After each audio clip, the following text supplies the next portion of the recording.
Good morning. So, our breaking news today comes out of Boulder, Colorado, where yesterday there was a terrorist attack.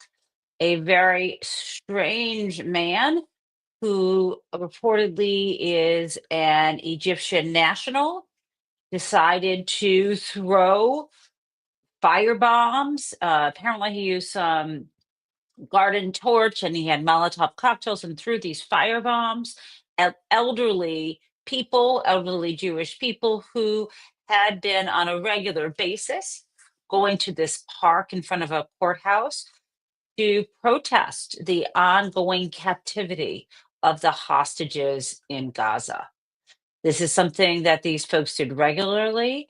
And this man who was standing there without a shirt, presumably so he wouldn't catch himself on fire, I don't know, ended up seriously injuring people. I think six of them were burned. One might be in critical condition.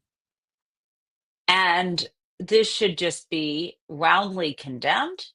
But sadly, there are people who have decided that they either are so filled with Jewish hate or lack any kind of logic in their brain to say they say that these folks deserved it.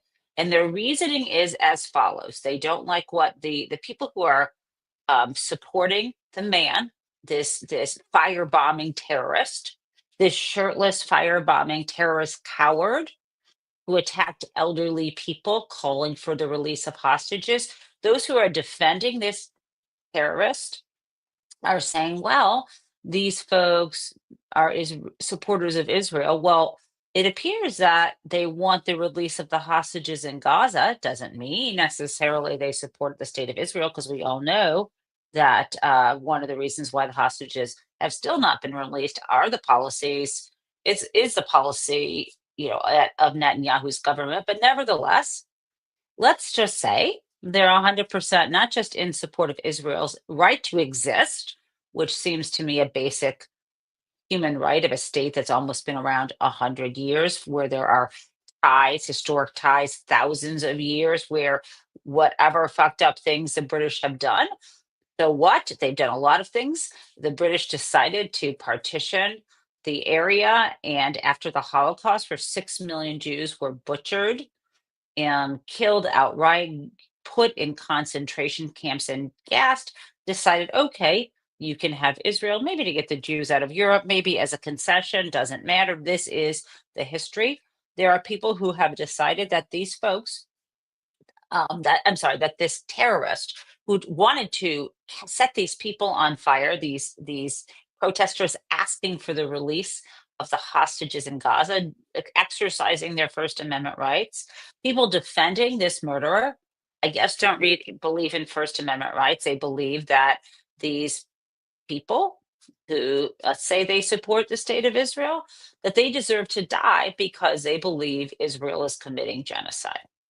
Now, I just want to point out to you that the United States funds Israel.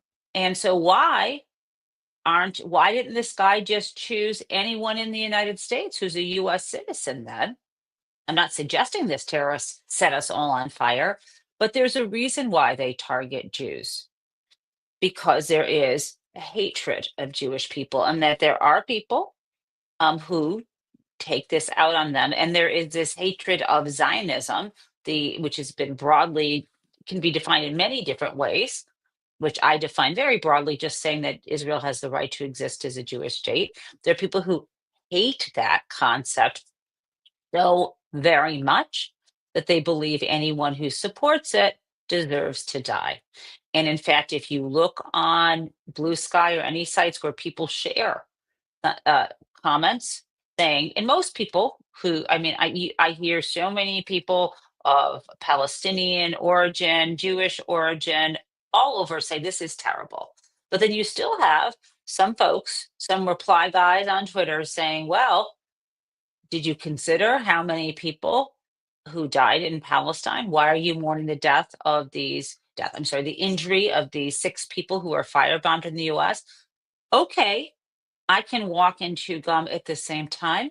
I think it's horrific what is happening in Gaza.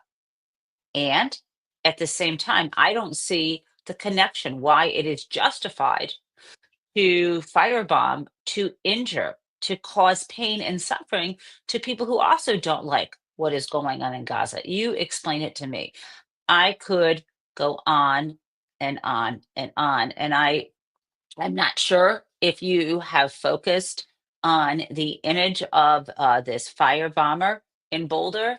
Um, hold on. I know that you saw this man. Here we go.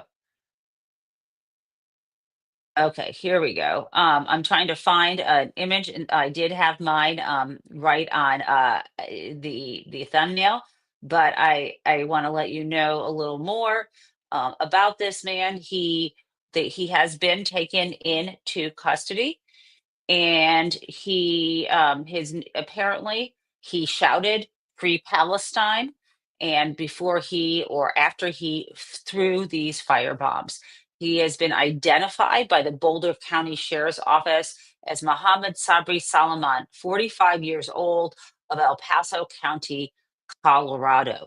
45-year-old. He has been charged with two counts he could be charged with two counts of first degree murder, one with extreme indifference, and one listed as deliberation with intent, non-family gun.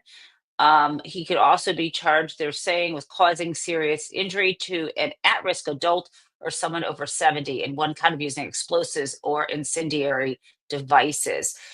I don't know much yet about the victims of this attack, but what a fucking coward this man is. And I am going to just say, it's one of my favorite songs by Elvis Costello. What's so funny about peace, love, and understanding? There are people who, oh, let me just add one more thing to this before I move on.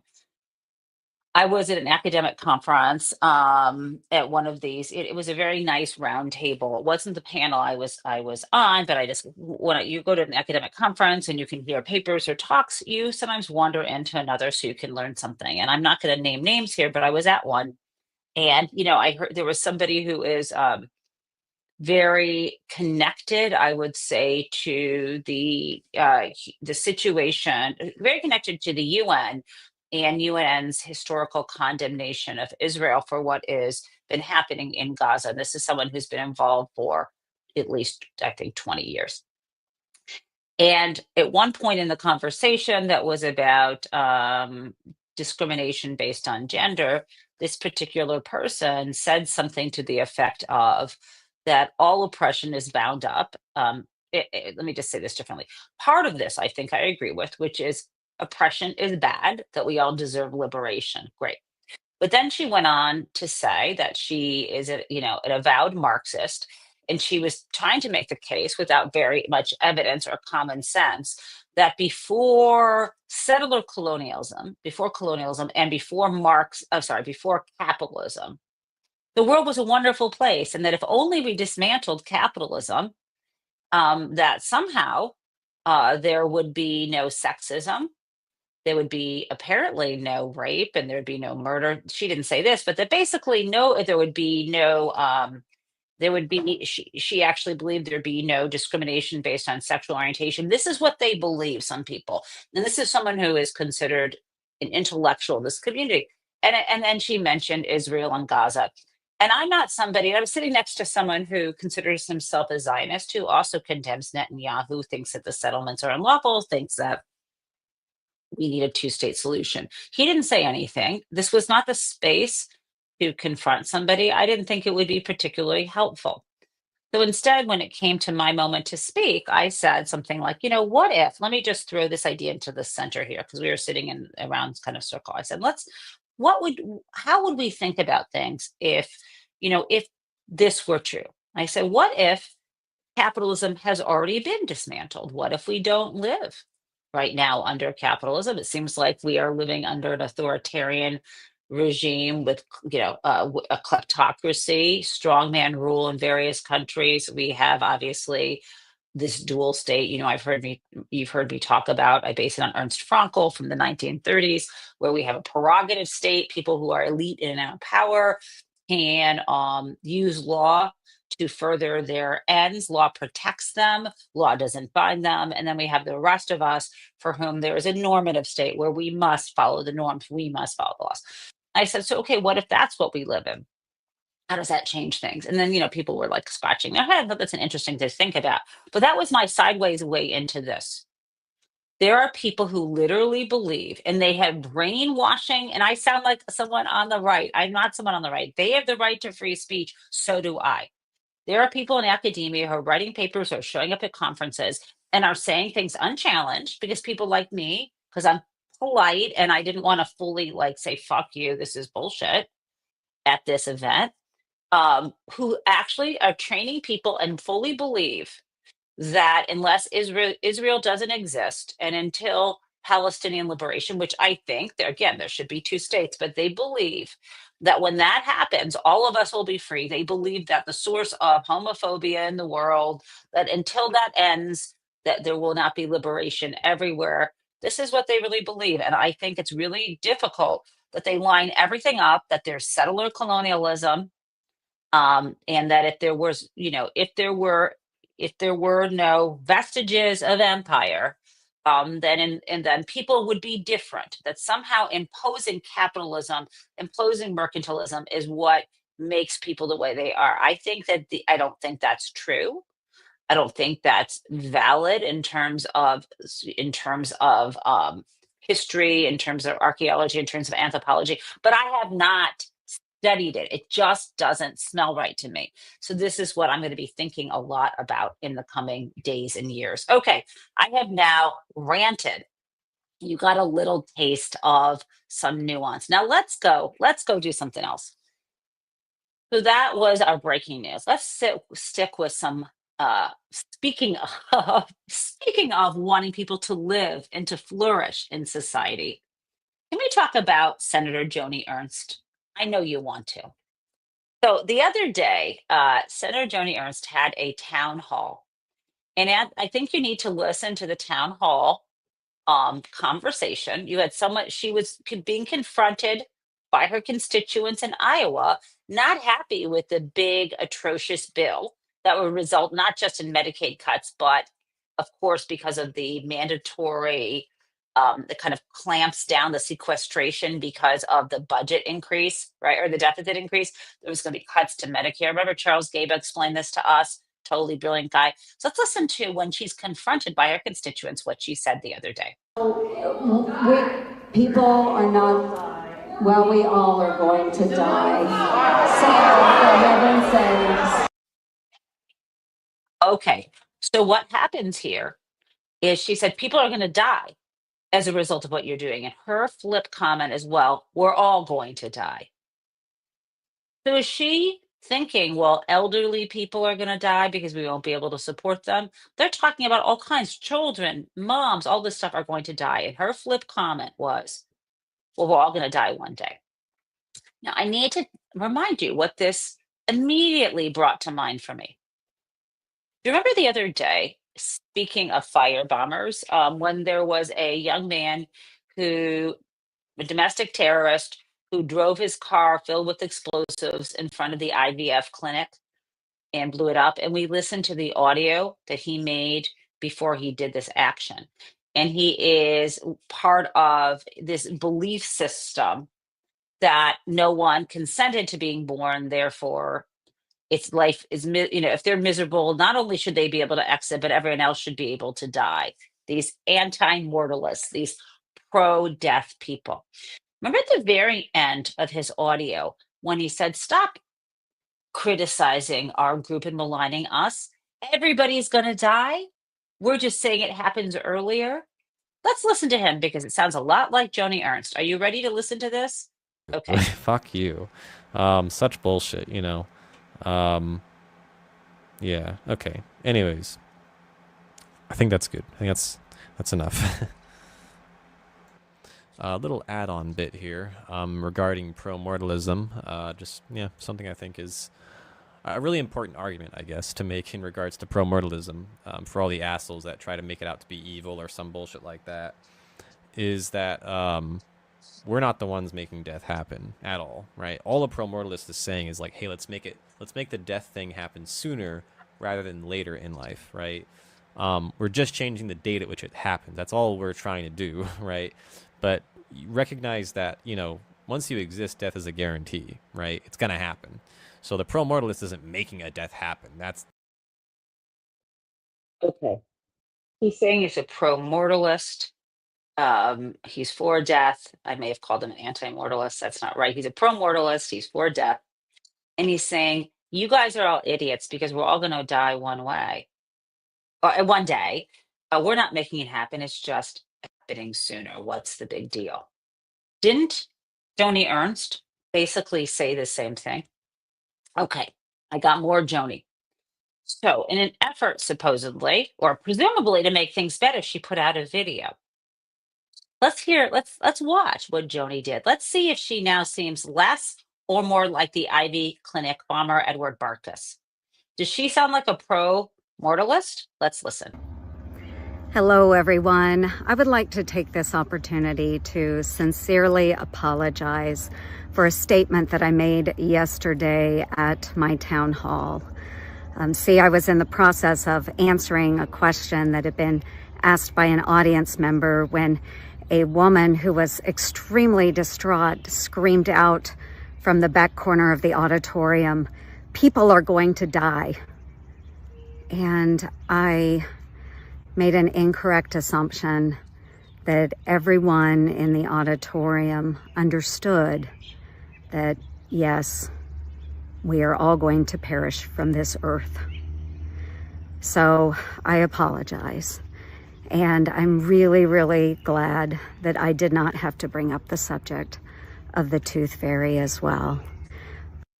But for those that would like to see eternal and everlasting life, I encourage you to embrace my Lord and Savior, Jesus Christ. I'm utterly speechless. What an insult. Oh, I'm luckily I don't have to tell you about the tooth fairy. So first she starts out thinking it's really flip, like as if you don't know we're all going to die. And then she says, okay, if you don't want to die, then become a Christian. Now, is that the plan for the big, beautiful bill? Thoughts and prayers, no more healthcare? Since we're all going to die, you poors people, you people will not get healthcare because you're all going to die anyway. And so what if you die in childbirth, mom, and leave your kids alone? So what if the babies die? I thought the Republican Party was pro life, but don't they sound like a pro mortalist? I cannot tell the difference between Joni Ernst and the guy who blew up the IV clinic and himself. I can't see the difference.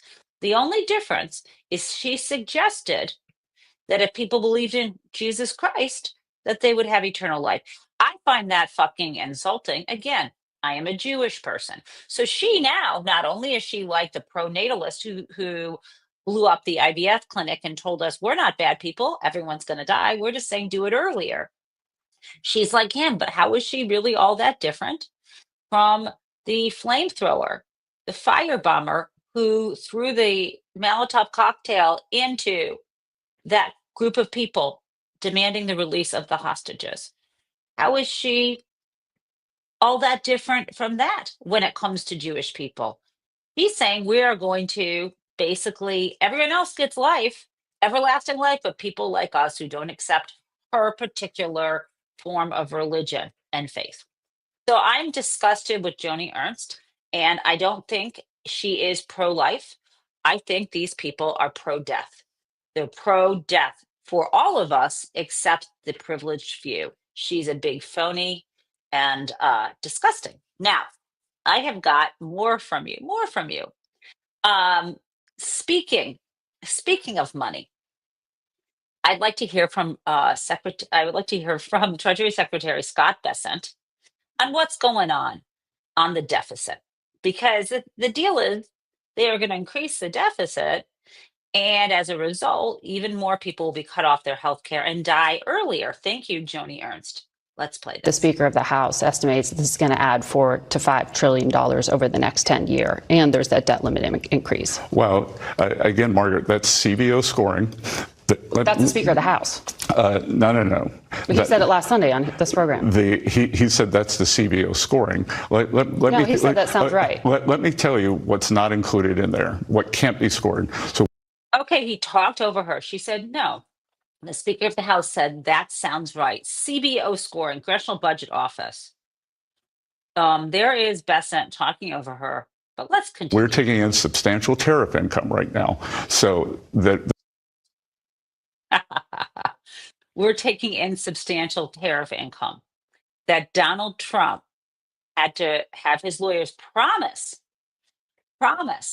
they would give back in order to make sure they could continue charging these tariffs. Remember, because he lost the lawsuit, the U.S. Court of International Trade, and that will, of course, be going up to the Supreme Court soon.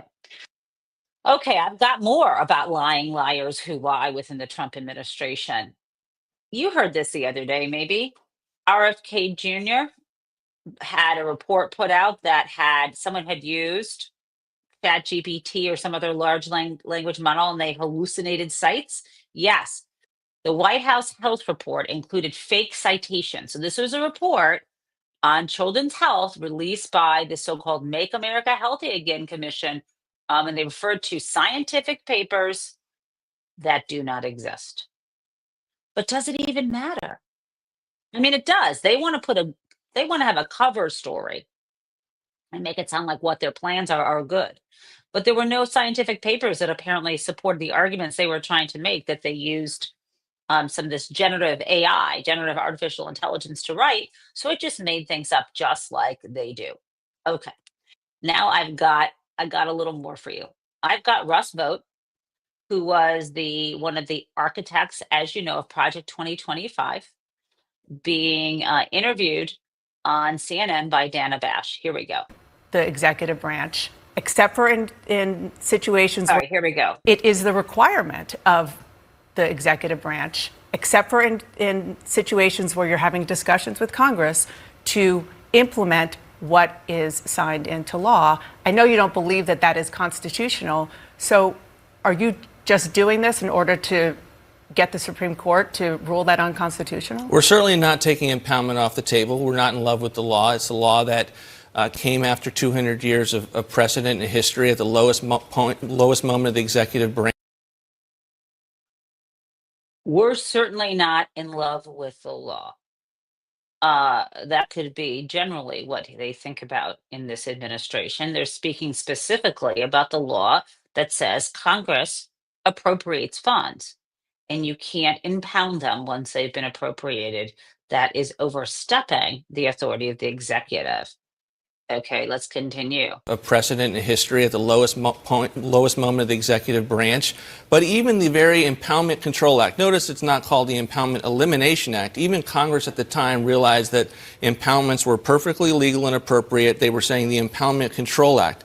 Even the Impoundment Control Act allows for procedures that both require their assent on a rescissions bill. That's the one that we're sending up early this week. And also allow for pocket rescissions for those that come later in the fiscal year. They say Congress says that you're just breaking the law. Well, they're wrong. We are not breaking the law. Every part of the federal government, each branch, has to look at the Constitution themselves and uphold it. And there's tension between the branches, and I don't doubt that Congress is going to make accusations.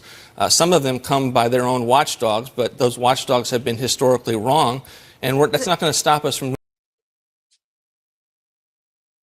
That's not true. Their watchdogs have been historically wrong. This guy is just going to say whatever he's going to say. Okay. Now, I got more news on this money law and power front and the lies, the liars who lie. So there was a big brouhaha last week. You may remember. And, we don't know whatever happened with the accusations around Stephen Miller and his wife. I'll update you when I hear something new. But the story was that Elon Musk was leaving the government as of Friday. Now we're hearing Donald Trump saying he's not really going. And shortly after we heard Donald Trump say, oh, Elon Musk is not really going, a blockbuster story broke in the New York Times about Elon Musk drug use. And I think we all understood that there was something not right with him. And here I think this is, oh, there's even a new story. Okay, there's a new story. Well, I'm gonna drop this in here. Trying to pull this up. There's a podcast I'm going to share with you so you can hear it, all about the story that was in the New York Times over the weekend about his drug use. And it is this story. Here we go. This is from 2 days ago. I'm going to pull this up for you and drop it in the chat. So Elon Musk was accused of of being basically high kind of almost all the time. That people who were interviewed for the story for the New York Times said he carried around a case in which he had 20 different pills that he took every single day. And I want to share this. This is such a serious story that you need to see this here. So I've dropped the link in the chat. And this is on the campaign trail. Elon Musk juggled drugs and family drama. And you can see here the authors are Kristen Grind and Megan Toohey. And this is reminding us that Elon Musk donated around 275 million to help Donald Trump win the presidency. But they say he was also using drugs far more intensely than previously known, according to people familiar with his activities. I'll read you a couple more paragraphs. Mr. Musk's drug consumption went well beyond occasional use. He told people he was taking so much ketamine, a powerful anesthetic, that it was affecting his bladder, a known effect of chronic use. He took ecstasy and psychedelic mushrooms, and he traveled with a daily medication box that held about 20 pills, including ones with the markings of the stimulant Adderall, according to a photo of the box and people who have seen it. It is unclear whether Mr. Musk, 53, was taking drugs when he became a fixture at the White House this year and was handed the power to slash the federal bureaucracy, but he has exhibited erratic behavior, insulting cabinet members, gesturing like a Nazi, and garbling his answers in a staged interview. I just want to be clear whether he has autism or a very dangerous drug habit does not excuse his behavior. Now, I want to share with you now also a video of literally the day after, the same day this story came out, when he was in the White House. I'm sorry, I'm trying to pull up this video, and you won't actually believe this, but here is oh, sorry, let me just say he responds to this story on social media, essentially saying the New York Times is filled with liars and it never happened. Let's show you, though, what was happening at the White House around the same time the story broke. $5 billion plus to Harvard over a short period of time. Case. It's a case we win. We can't lose that case because we have the right to make grants. We're not going to make any grants like that. Very nice. I think Columbia wants to get to the bottom of the problem. They've acted very well. And there are other institutions, too, that are acting, but Harvard's trying to be a big shot. And all that. So I want to ask you, because they pull a close-up here, does this guy seem like he's on something? He's given $5 billion plus to Harvard over a short period of time. Case. It's a case we win. Look at him. So you can look at his face. And if you see the close-up of his eyes, so this was like 2 days ago in the White House.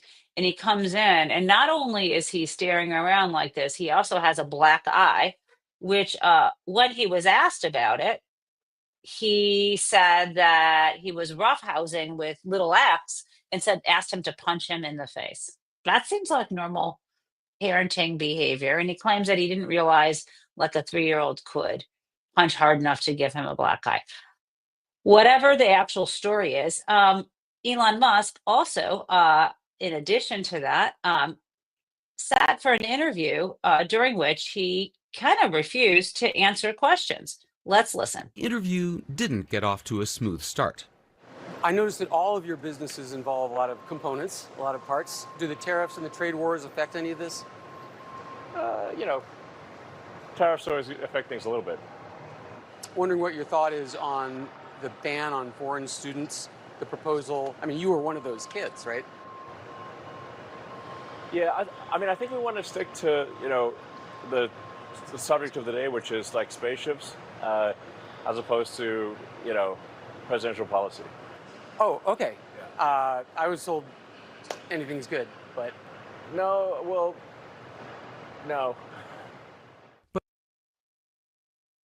Okay, so that's how that started, right?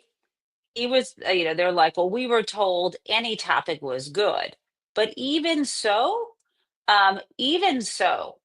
what ended up happening is ended up, he still ended up criticizing the Trump administration. He can't help himself. This isn't going well for him. Now, I bet you're probably wondering, but what is happening with the trade deals? Because weren't we supposed to have like, I don't know, tons of deals in a short period of time? I don't even remember the actual number that was promised. And um, you know, Donald Trump promised this wouldn't be a big deal, that he's such a good negotiator, he would get us out of these onerous tariffs he'd imposed on countries kind of randomly. But as you know, as we've heard, it's not clear. And it seems very unlikely that the tariffs he has imposed, the retaliatory ones, as well as the ones on specific countries, as opposed to the targeted ones, such as on steel and auto parts, that all these tariffs, the vast majority of the tariffs that imposed on Liberation Day, ain't happening. And so we're supposed to believe somehow that this is just moving along, that no problem whatsoever. So let's listen to Representative Hassert try to tell us that it's all good. At the top of this piece, you talking about how you believe we're on the brink of getting many of these trade negotiations secure. Where are we exactly? When will we see an actual agreement? Will we see any this week? I expected that we were going to probably see one perhaps as early as last week. And I think that one of the things that's happened is that the trade team has been focused 100% like a laser beam on the China matter to make sure that there are no supply disruptions, because these licenses are coming a little slower than we would like. And so we've been focused like a laser beam on that last week. And the presidents, we expect, will discuss the matter this week. Once that thing's resolved, then we're going to take deals into the Oval that Jameson Greer and Howard Lutnick have negotiated. Okay. Hassett is now a trade advisor for the White House, and he's full of shit like the rest of them. But where does this leave us as this week begins? Well, I got some good news. Over the next 5 weeks, we're going to have a lot of Supreme Court cases to discuss. And I, for one, will be very excited to share with you a segment on what's happening in the courts. I also want to tell you that, you know how I experiment with different things and we always have Crazy Town, which we still will. I'm also adding to what we do here. Oh, there it is. I'm sorry. I'm also adding to what we do here a new segment. And let me just find it. There we go. I'm adding a new segment. Sorry, it's Monday. And it was graduation weekend, and I have a house full of family. So you'll have to excuse me. But I'm adding a new segment to the show, and I'm so excited. It's called Karma Kitty. I found this sticker over the weekend, and it says, F around and find out. I'm calling it Karma Kitty. I think that's a great name for it. And we're going to have a Karma Kitty section on the show going forward, during which we talk about people who effed around and found out. So that is going to be super fun for us. But now let us turn to Crazy Town. Crazy Town, as always, is lit.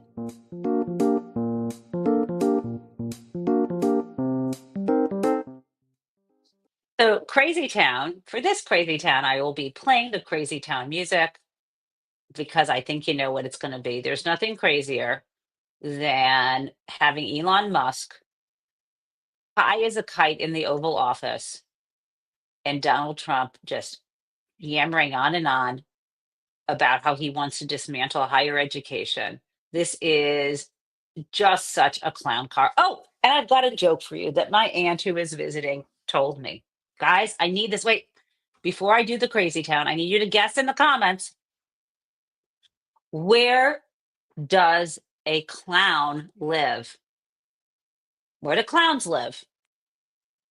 Okay, I'm waiting. Where do clowns live? Hello, folks.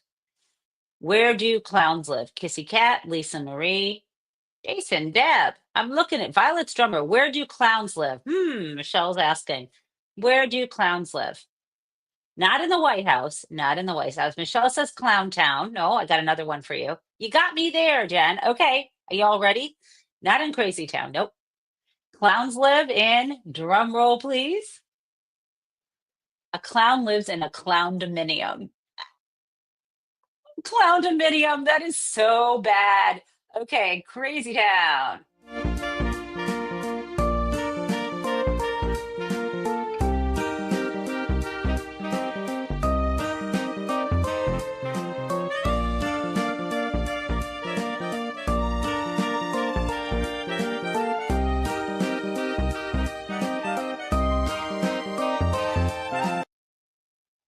And with that, that is our show. Have a great Monday. We've got a big week ahead at the courts. Can't wait to be back here and fill you in.